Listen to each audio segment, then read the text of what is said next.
Indonesia sesungguhnya. Indonesiaisme.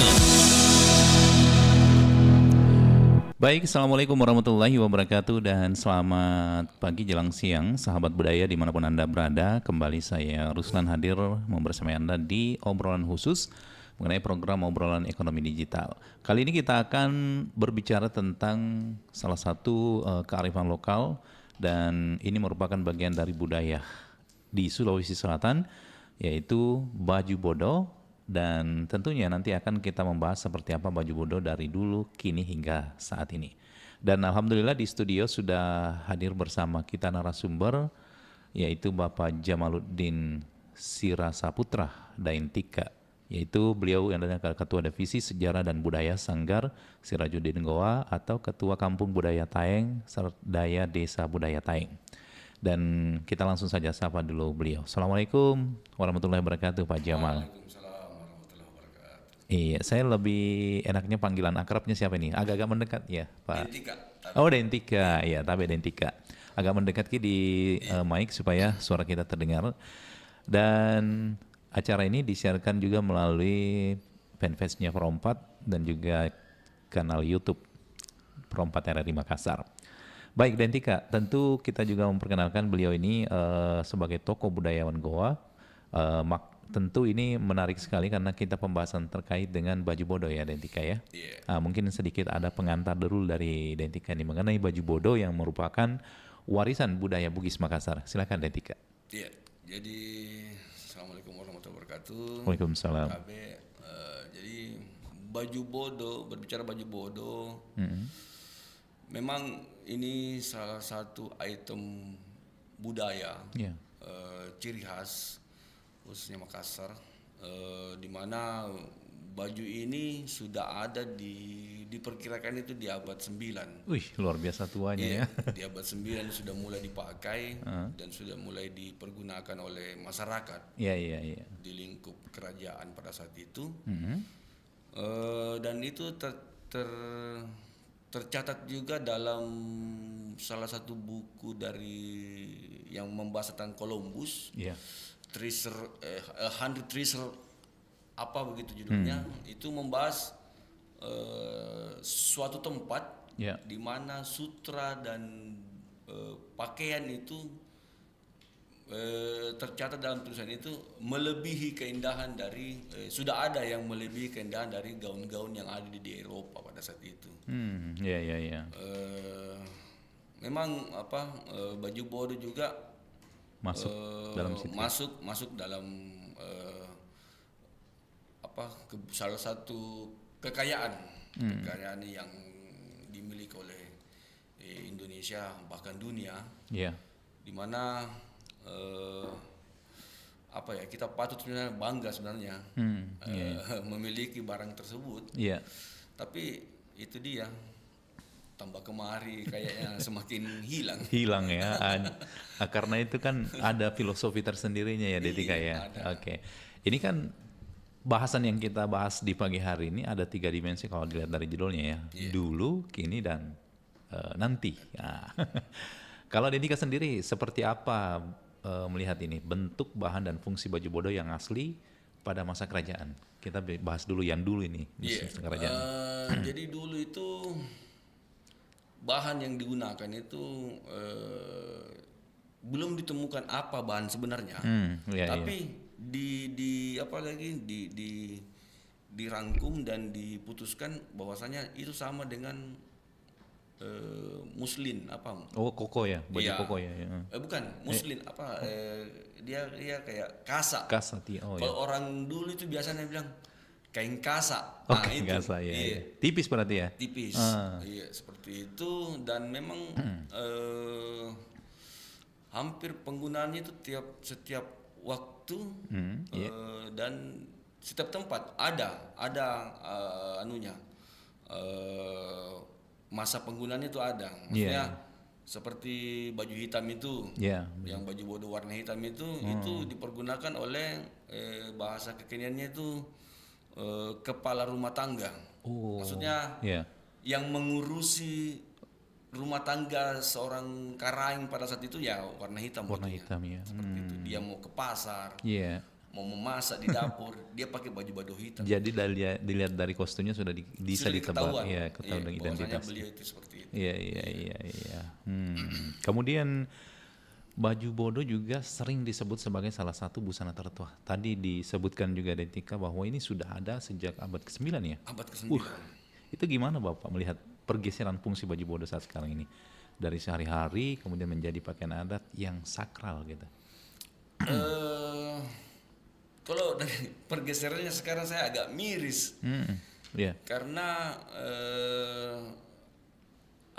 hampir di semua perhelatan kebudayaan sudah tidak bisa ditemukan lagi baju bodoh yang sesuai dan identiknya. Iya, sudah banyak. Bilang orang Makassar, jadi dulu yang belo-belo. Iya, banyak variasinya. Iya, sampai mengimpor kebudayaan luar. Wah. Seperti itu. Itu yang menjadi kegelisahan sebenarnya sih. Iya. Jadi kira-kira apa yang harus dilakukan ini khususnya budayawan atau pelaku seni dan budaya untuk agar ini jangan sampai selamanya dibiarkan begini hingga nanti akhirnya baju bodoh itu akan hilang. Jadi alhamdulillah kami khususnya di Goa, di Kampung Budaya Taing itu, kami masih melakukan pembimbingan. Maksudnya memberikan edukasi kepada, karena kebetulan di Taing itu cuma ada 4 SD. Jadi kami memberikan edukasi kepada siswa dan siswi SD di sana itu. Bagaimana membuat lipas sakbe, bagaimana membuat baju bodoh, bagaimana menabuh gendang yang benar, bagaimana menari pakarena yang benar, bagaimana angaru pangadakan yang benar, asin rili, seperti itu. Berarti memang ini ditanamkan pakemnya ya, jangan sampai ya boleh aja berkreasi tapi jangan sampai keluar dari pakemnya itu ya. Nah seperti itu. Jadi pernah satu waktu itu di tahun 2020 baru-baru masih segar sekali nih barang. Ya saya tidak usah sebutkan, ada satu yayasan itu dengan bangganya mengupload di salah satu platform media sosial. Katanya sih baju bodoh modifikasi kekinian. Tapi kekiniannya itu yang membuat saya geram. Karena saya tidak mau budaya saya dirusak. Jadi dia memakai baju bodoh tapi sarungnya itu di atas lutut. Itu sempat viral itu. Dan saya menunggu mereka untuk membuat klarifikasi 1 kali 24 jam. Alhamdulillah mereka datang dan membuat klarifikasi, meluruskan. Akhirnya saya bilang, stop, selesaikan ini, jangan lagi ada seperti ini. Kasihan. Betul, Jadi memang harus mengerti kapan bisa di pakemnya itu bolehlah kita berkreasi, tapi jangan keluar dari pakem itu. Betul, karena nanti menghilangkan kesakralan juga ya. Kalau dulu kan baju bodoh itu sangat sakral sekali ya. Adabnya juga. Termasuk tadi yang kita sebut itu angaru itu kan. Penempatannya juga harus sesuai lah. Betul. Kan ada masing-masing tempatnya itu. Kalau mau menikah ya ada juga masing-masing tempatnya. Kalau angaru itu kan biasanya di mana itu?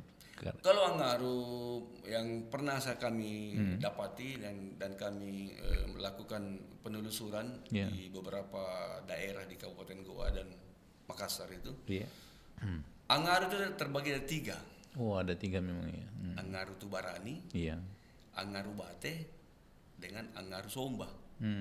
Selebih itu tidak ada. Jadi kalau yang biasa muncul di acara-acara nikah itu kira-kira tempatnya enggak sih?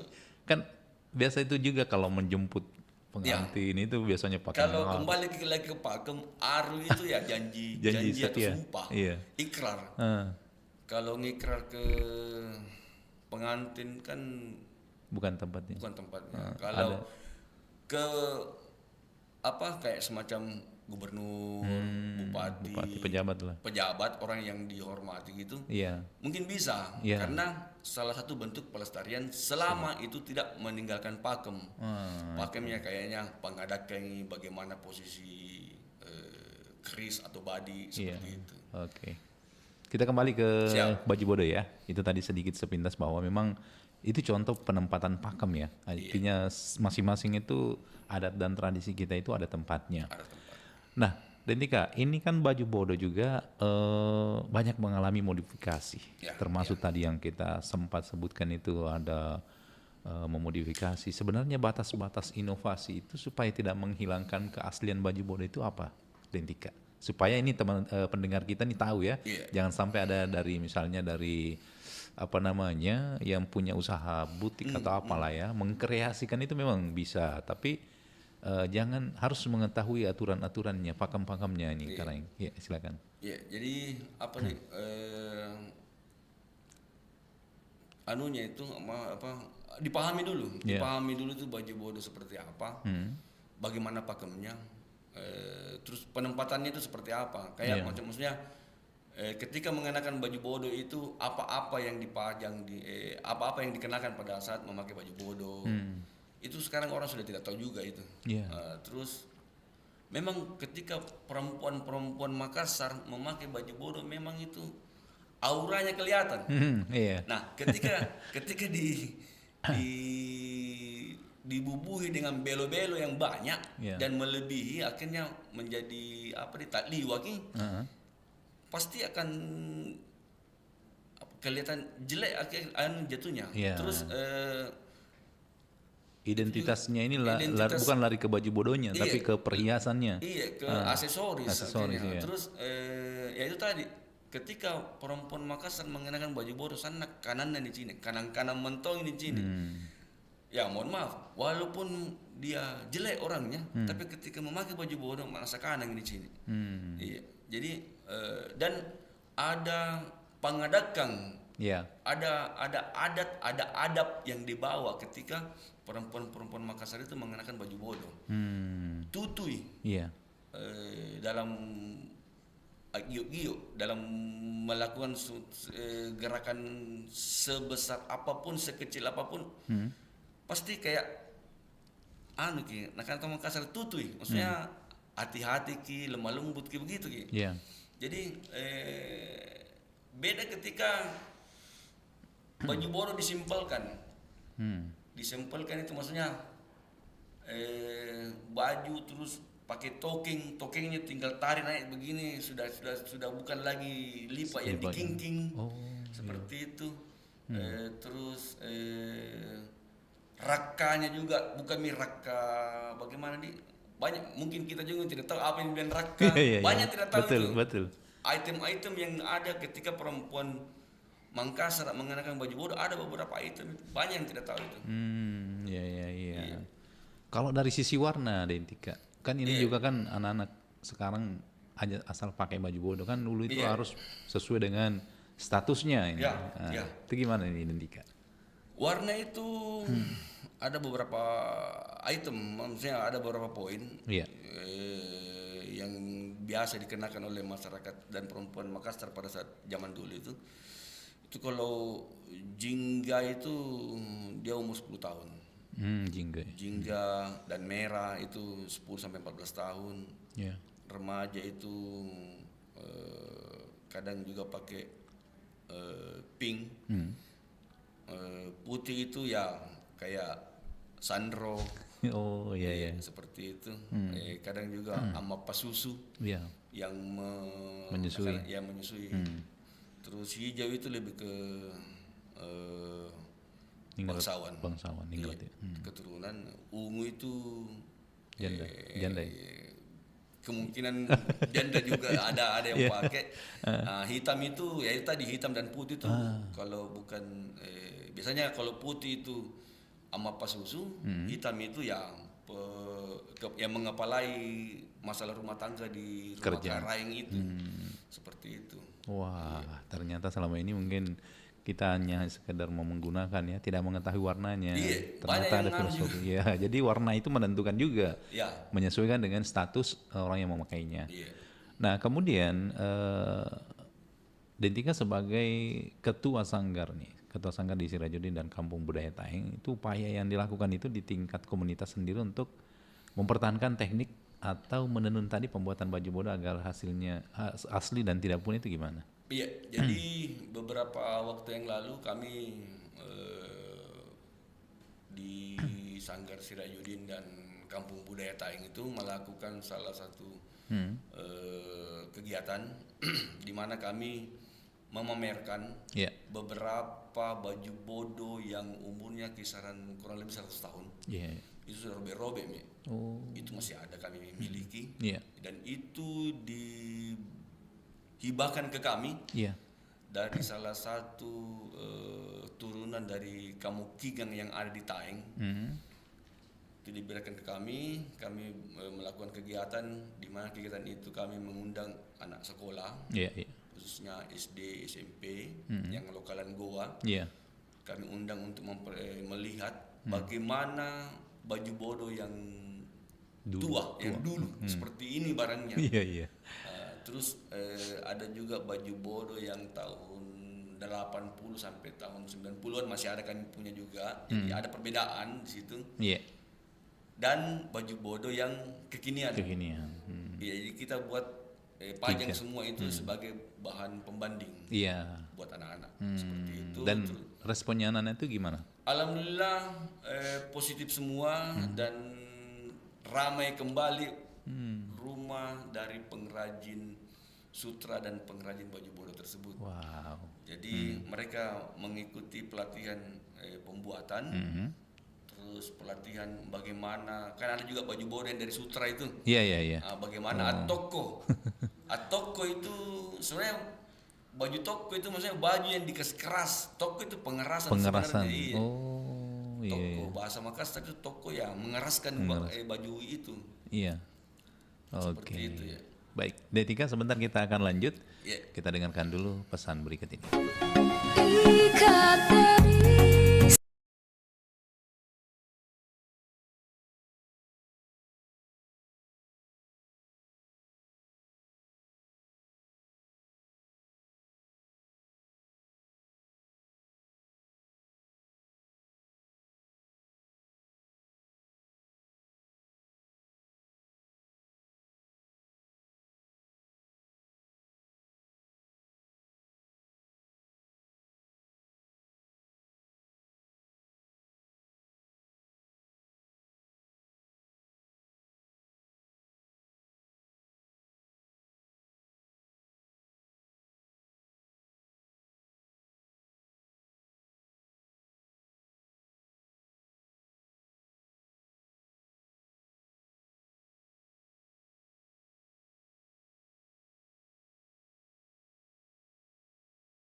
Sulawesi Selatan. Ya, balik lagi di obrolan khusus terkait dengan budaya kita di Sulawesi Selatan, yaitu pakaian adat baju bodoh. Dan Tika tadi ada kita filler dengarkan bahwa sekarang itu memang berdasarkan minat warnanya itu. Jadi orang yang memesan baju bodoh bahkan di antara sekian warna tadi ini ada lagi warna di luar dari warna itu yang sudah dipakemkan ini. Gimana menurut Tak? Ini salah satu kendala sebenarnya ketika kita ingin melestarikan baju bodoh ini. Kendala terbesar sebenarnya ini. Ketika si punya hajat ini ingin memakai baju bodoh, tidak mau kalau tidak warna merah, padahal sudah menikah. Itu juga karena dari baju persatuan lah ya. Tapi ketika ini kayaknya mau ditakut-takuti, bagaimana ketika anggaplah dia ya minta maaf ini kalau sudah janda mina dia mau pakai baju merah lagi, gitu jadi jadi viral gitu lagi kalau seperti itu ya. Iya. Sama dengan ya kembali ke Aru lagi ketika pengantin datang, nah ada Aru. Sebenarnya itu Aru paduangan itu jelas sekali. Iya. Itu panumbulu naru jelas sekali. Doa-doanya itu jelas sekali. Tapi kalau mau pengantin disambut dengan yang doa-doa yang bagus, saya itu pakai bunting. Ada tempatnya. Bagus sekali. Ya, sama dengan baju bode ini ketika kembali kalau sudah berumah tangga mina pisah, mau pakai baju merah lagi atau baju ungu. mungkin harus seperti itu. Iya, jadi ada istilahnya semacam doa juga di dalam identitas dari baju bodoh itu sendiri. Ada. Dan jadi nenek moyang kita itu sudah memberikan kita tahu bokong-bokongan, maksudnya pusaka itu paduangan ketika apa susuk baju, apa susuk lipa, itu ada semua paduangan ada semua itu ya. Iya. Nah kita ke sisi ekonominya nih Deng Tika. Kalau misalnya nih baju bodoh sendiri memiliki potensi ekonomi, kalau misalnya UMKM dan pengrajin lokal ini dapat memaksimalkan nilai ekonomi baju bodoh tanpa mengorbankan nilai sejarah dan budaya itu menurut tak gimana? Karena kan memang sekarang kan baju bodoh sebenarnya ini banyak diminati. Tapi memang harus juga ada sedikit inovasi, tapi tidak keluar menghilangkan nilai sejarah dan budayanya itu sendiri. Itu pernah kami lakukan dan terus kami akan lakukan itu. Tapi kami selalu di on track. Maksudnya on track itu ya. Ketika kami contoh, semisal waktu kami workshop di Den Haag, Belanda, kami bawa beberapa warna. Kami berikan penjelasan, kami berikan edukasi bahwasanya warna ini untuk umur sekian, untuk warna ini untuk umur sekian. Jadi mereka membeli ke kami itu bukan asal beli, mereka dapat pengetahuan. Begitupun dengan aksesoris yang menjadi pelengkap dari baju bodoh itu. Kami sampaikan ini namanya ini, kalau ini namanya kayak roknya itu orang taunya kan rok saja. Banyak yang tidak tahu nama aslinya itu, tidak ada yang tahu. Sampai sekarang saya berani taruhan. Tidak ada yang tahu. Wah, ini menarik sekali, seandainya kita bahas juga lebih detail lagi ya. Oke, kalau dari nanti melihat peran teknologi saat sekarang ini, khususnya media digital, ini kan dapat dimanfaatkan juga untuk mempublikasikan dan mendokumentasikan sejarah baju bodoh agar bisa menjangkau ke generasi muda ya. Kalau dari komunitas kita sendiri, apakah juga dilakukan di media sosial itu? Alhamdulillah kami melakukan memberikan edukasi, di samping juga memberikan menawarkan barang, entah itu dari penyewaan atau beli putus. Seperti itu. Jadi alhamdulillah peminat juga banyak, cuman animo peminat itu macam-macam tongi. Kadang ada yang bilang ada itu yang baju bodoh baru pakai apa namanya lagi tuh yang blazer. Bukan ada kayak kebaya begitu, lupa namanya. Bilang tidak ada, kalau kita mau pakai yang pakem seperti ini. Gitu, kami jelaskan seperti itu. Tapi ketika kita mau pakai modifikasi, jantung juga terlalu modifikasi. Kayak terlalu banyak banyak cermin-cerminnya, banyak sekali belo-belonya deh. Apalagi kalau malam Korontigi itu tidak ada pernah saya kuliah malam Korontigi pure. Wanita Makassar yang malam Korontigi tidak ada karena ada India sama Makassar di situ, karena India limainya masih hena. Ditambah lagi di jidatnya ada gantungan seperti kayak persis sekali orang India. Kita lari dari identitas kita. Oke, padahal sebenarnya kita kan tidak kalah jauh juga sih dengan budaya dari luar negeri itu ya. Kenapa kita mau hilang jauh dari kebudayaan yang kita punyai? Oke, kalau kemudian sebagai ketua kampung budaya Tayan juga nih, pendekatan yang berbasis komunitas ini kan dapat menjadi benteng terdepan dalam mengajarkan nilai dan sejarah baju bodoh ke anak-anak usia dini itu. Itu seperti apa metodenya itu supaya anak-anak selain tadi itu ya ditunjukkan jenis-jenisnya baju bodoh, ada nggak kira-kira misalnya pendampingan khusus atau bagaimana melihat anak-anak khususnya kalangan anak-anak kecil ini untuk lebih mengenal dan cinta terhadap pakaian baju bodoh ini? Ya, jadi itu tadi saya bilang kami tidak capek-capeknya melakukan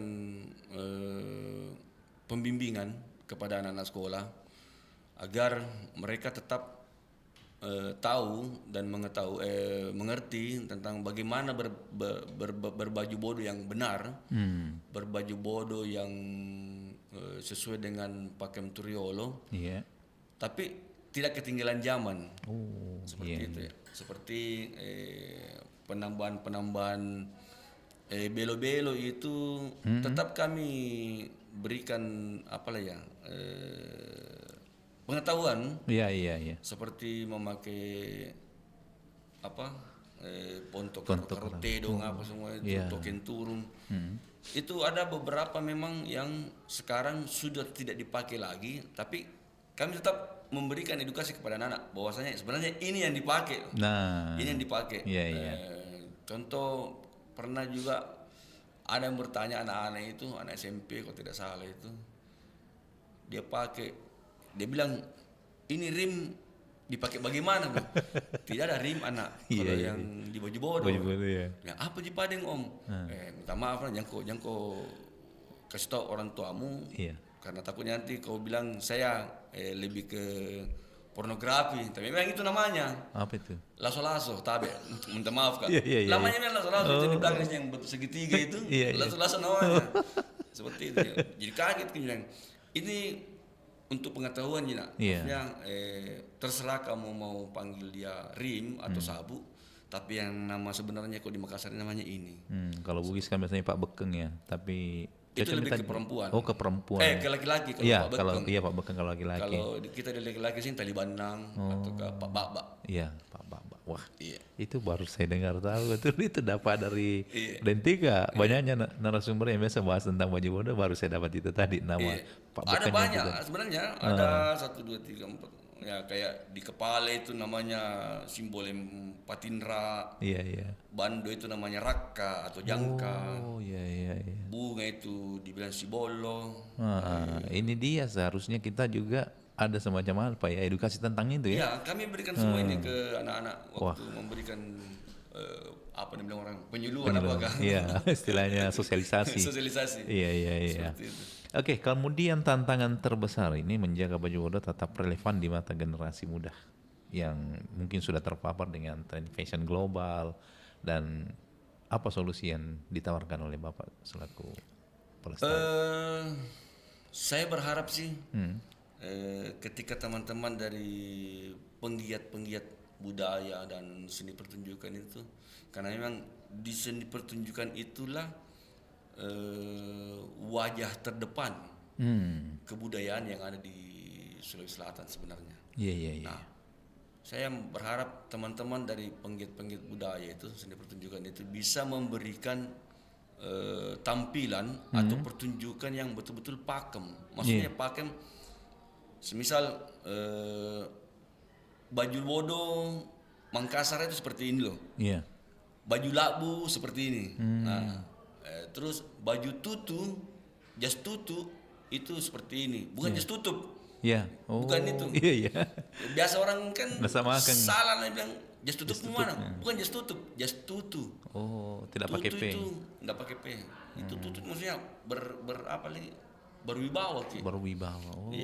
Terus berharap juga di peran dari pemerintah ketika menghadiri atau melakukan kegiatan-kegiatan yang berbau seremoni kebudayaan itu ya. Nah bilang orang Jawa ya, mbok ya, pakai begitu baju bodoh yang betul-betul asli. Jangan mikir bilang mau pakai pokoknya berjaya belo-beloan deh. Seperti itu. Mana lagi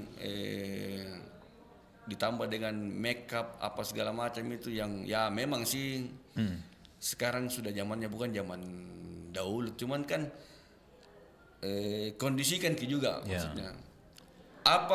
Kenapa kebaya bisa menjadi lestari di Jawa, bahkan ke luar negeri, karena mereka masih menjaga batas-batasan. Iya. Meskipun banyak sekarang tren pakaian, tapi tetap itu kebaya sudah sampai sekarang masih masih lestari di Jawa. Betul. Bahkan saya kan maksudnya jago saya ini separuh Jawa separuh Goa. Ibu orang Jawa, saya bapak yang orang Goa. Ketika saya balik ke Surabaya itu saya masih dapat saya punya Pak D, Bude, bahkan ke Mbah Putri itu masih pakai baju dulu sampai sekarang. Kenapa di Sulawesi Selatan tidak bisa seperti itu? Iya. Apa yang kita lihat lakukan orang Jawa itu sampai itu dari generasi ke generasi masih terjaga itu pakaiannya itu. Nah, itu yang perlu kita perlu tiru. Studi banding. Studi tiru ke mereka. Bagaimana mereka menjaga itu. Iya. Itu yang tidak ada di Sulawesi Selatan sebenarnya. Kalau sekarang kan ini dalam satu rumah tangga misalnya, mungkin neneknya aja yang punya baju bodoh ya. Anak-anak sekarang mungkin paling disewakan atau apalah ya. Nanti kalau ada instruksi dari sekolahnya baru carikan baju bodoh itu pun tidak sesuai warnanya. Kemarin Pak Wali Kota yang sebelumnya ini mencanangkan Hari Kebudayaan untuk Kota Makassar itu 1 April. Saya acungi jempol. Saya ingat betul itu setiap tanggal 1 April kita cari baju. Akhirnya apa Pak? Saya akhirnya pesankan baju bodoh anak saya daripada setiap tahun sewa. Jadi kan ada kebanggaan memiliki baju itu. Betul. Jangan hanya kayak misalnya nanti ada cara-cara tertentu misalnya. Tapi dengan adanya ke Hari Kebudayaan itu merangsang ya anak-anak kita untuk mencintai pakaian adat. Itu saya berharap setiap kota dan kabupaten di Sulawesi Selatan bisa meniru Kota Madya Makassar. Dalam mencanangkan Hari Kebudayaan. Apalagi Goa ini. Padahal awal-awalnya itu kan banyak juga sih orang tua yang mengeluh ya. Tanggal 1 April lagi, habis lagi uang. Padahal tidak seimbang dengan nilai dengan apa yang menanamkan rasa cinta itu anaknya pada baju bodoh ya. Betul itu ya. Akhirnya apa setelah dengan seringnya pakai, justru anak saya bertanya sekarang, kok enggak pernah lagi ya? Dari sekolah kami disuruh pakaian baju begitu. Ini mungkin perlu dicanangkan terus lah ya, supaya artinya ada momen-momen tersendiri, tidak hanya 1 kali 1 tahun. Paling tidak kan hari apalah misalnya bahkan ada pernah wacana ya 1 kali 1 minggu pakaian adat ya. Itu di Bali. Di Bali itu di Bali ada? Itu. Di hari apa dalam seminggu 1 hari itu mereka pakai baju khas Bali dan kalau bahasa kan sudah pasti. Itu tidak ada mentong, tidak ada yang pakai baju sekolah yang umum itu tidak ada. Itu di Bali seperti itu hampir. Jadi 1 minggu 1 hari dalam seminggu itu pasti. Rasa Kamis kah? Kalau kita lihat itu kan mungkin ada sedikit kita lihat gambarannya karena kita kan ada juga dari sisi Jawanya ya. Itu kan anak-anak masih kecil itu masih suka pakai belangkon apa segala macam. Itu sebenarnya pengaruh dari orang tuanya atau memang bagaimana kah? Dari sisi ada pengaruh dari orang tua, ada pengaruh lingkungan. Lingkungan ya. Itu terimbas ke saya juga. Jadi tahun-tahun dulu itu sebelum menikah itu, saya sempat kehilangan jati diri menjadi orang Jawa. Kiri kanan pakai belangkon, pakai lari. Tapi ketika tahu bahwasanya saya ini orang Makassar ini karena bapak saya orang Makassar ya. Baru Pak ini dan pakai topi sebenarnya ini. Kemarin waktu tidak diajam sama istriku, saya pakai pas sabu putar. Baru pakai baju hitam, tidak pakai sendal. Kayak dukun. Kayak orang saudara-saudara yang di Kajang itu seperti itu. Tapi karena diancam sama istri, ku tinggal kayaknya. Akhirnya kembali normal. Itu rasa keinginan saya untuk melestarikan kebudayaan itu sendiri ya. Baik, Dentika sebentar kita lanjut lagi. Kita kembali hadirkan pesan berikut ini.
Baik, Sobat Budaya, masih berlanjut kebersamaan kita di obrolan khusus terkait dengan pakaian adat, yaitu baju bodoh. Nah, kita sudah tadi mendengarkan penjelasannya dari Dentika mengenai beberapa hal terkait dengan tantangannya, kemudian bagaimana pergeseran daripada pakaian adat baju bodoh ini.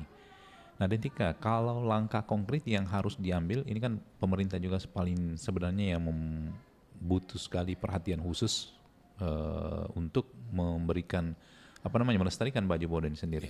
Kalau yang kita lihat, apa sebenarnya langkah konkret yang harus diambil oleh pemerintah dan masyarakat untuk memastikan baju bodoh itu tidak hanya sekedar menjadi simbol, tapi juga menjadi warisan yang dihidupi, gitu. Iya, jadi saya sih berharap pemerintah bisa memberikan lebih banyak ruang kepada seperti pengrajin baju bodoh dan para pemerhati pakaian, maksudnya baju-baju tradisional yang ada di Sulawesi Selatan pada khususnya. Contoh, pernah saya ke Museum Tekstil Indonesia, tidak ada sutra dan tidak ada baju bodoh yang terpajang di sana. Ini. Itu terus mungkin lebih ke ini, apalagi pencanangan lebih ke merata ke dataran Sulawesi Selatan, pencanangan hari kebudayaan. Dengan pencanangan hari kebudayaan itu mungkin bisa memicu generasi-generasi baru ini untuk lebih memahami dan mencintai khususnya baju bodoh. Iya. Kalau kita lihat ini, bagaimana baju bodoh ini bisa direvitalisasi di acara-acara modern misalnya kan ya, seperti misalnya ada peragaan busana atau lomba menari, supaya agar tetap relevan di mata publik itu gimana? Karena kan biasanya itu mengenalkan baju bodoh itu bisa melalui lewat acara lomba-lomba peragaan busana atau lomba menari itu tadi, supaya tidak keluar dari pakem. Apa yang harus dilakukan ini untuk merevitalisasi? Dulu bagus sekali, sering sekali ketika menjelang hari kebudayaan, kemerdekaan, hari kemerdekaan, kemerdekaan Republik Indonesia, itu di auditorium RRI itu sering diadakan lomba fashion show. Iya, itu tahun 90-an itu.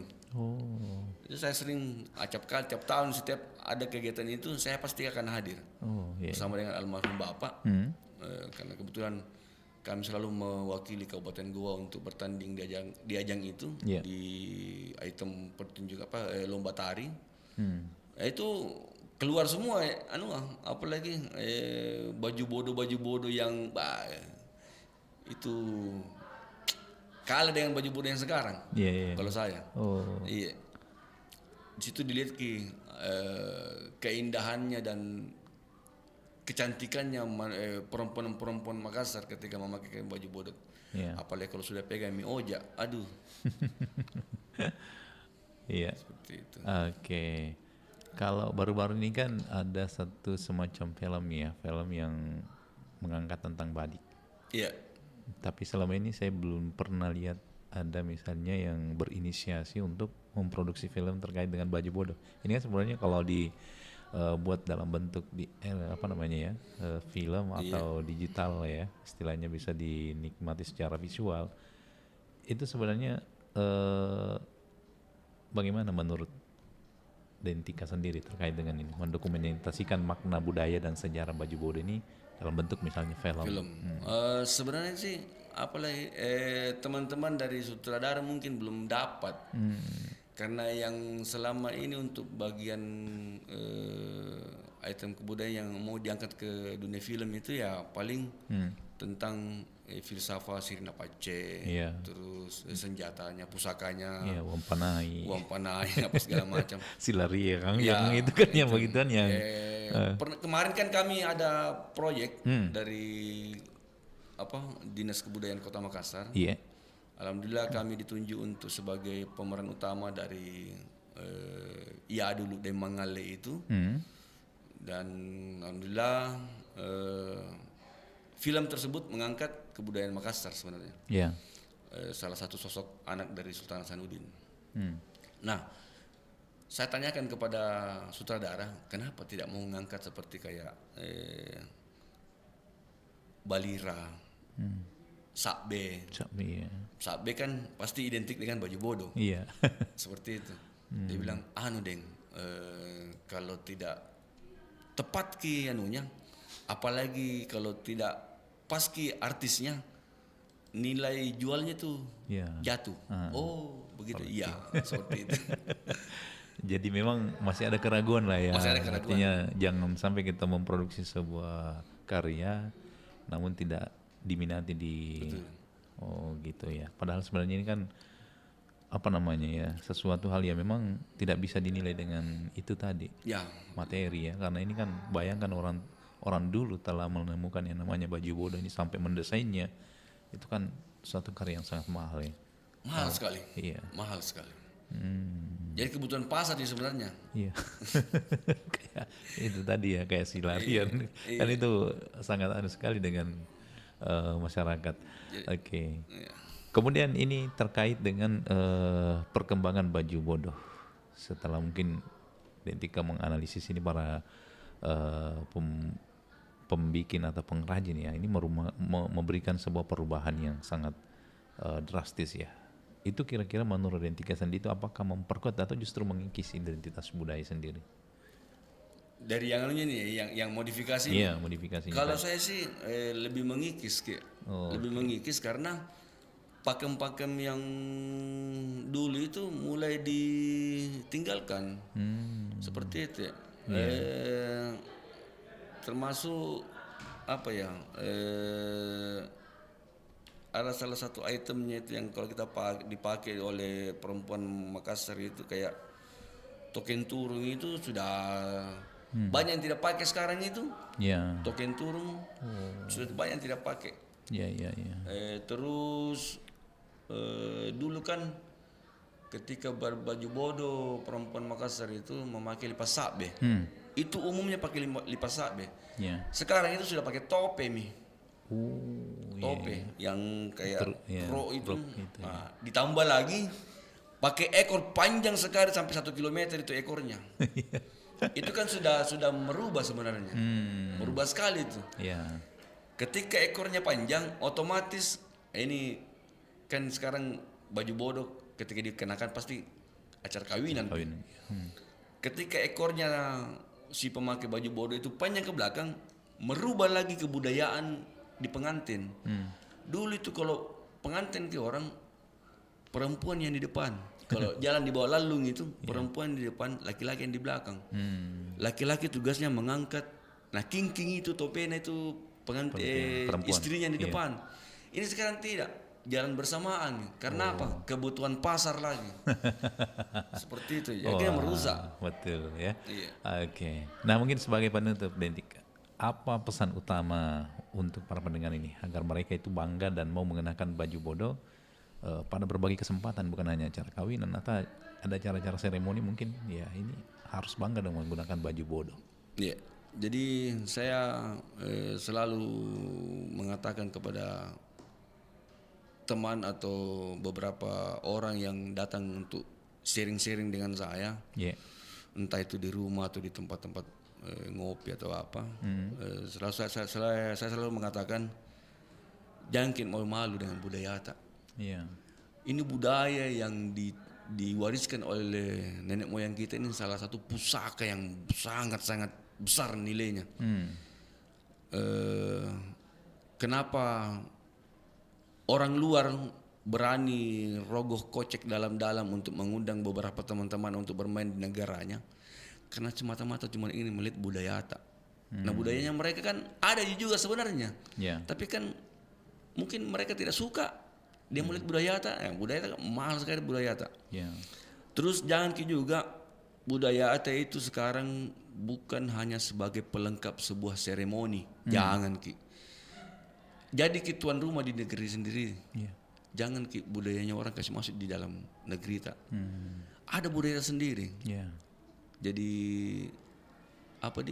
setiap kegiatan jangan mikir malu-malu pakai baju jas tutu, baju baladadang, baju bodoh, baju labung, mau pakai songkok guru atau songkok biring bulai, mau pakai pasapu, songkok urak, itu silakan. Itu budaya tak, milik tak itu, bukan punya orang itu anu tak itu. Jangan makin malu-malu. Oke. Baik, ini menarik sekali nih Dentika, tapi sayang sekali waktu yang sangat terbatas. Kami ucapkan banyak terima kasih kepada Pak Jamaluddin atas wawasan yang luar biasa hari ini. Dan kita berharap semoga Baju Bodo akan terus bersinar dari dulu, kini hingga nantinya. Terima kasih atas waktunya Dentika. Mudah-mudahan di lain waktu kita masih bisa kembali diberikan waktu untuk kembali sharing berkaitan dengan kebudayaan kita di Sulawesi Selatan ini. Baik, terima kasih. Assalamualaikum warahmatullahi wabarakatuh. Assalamualaikum.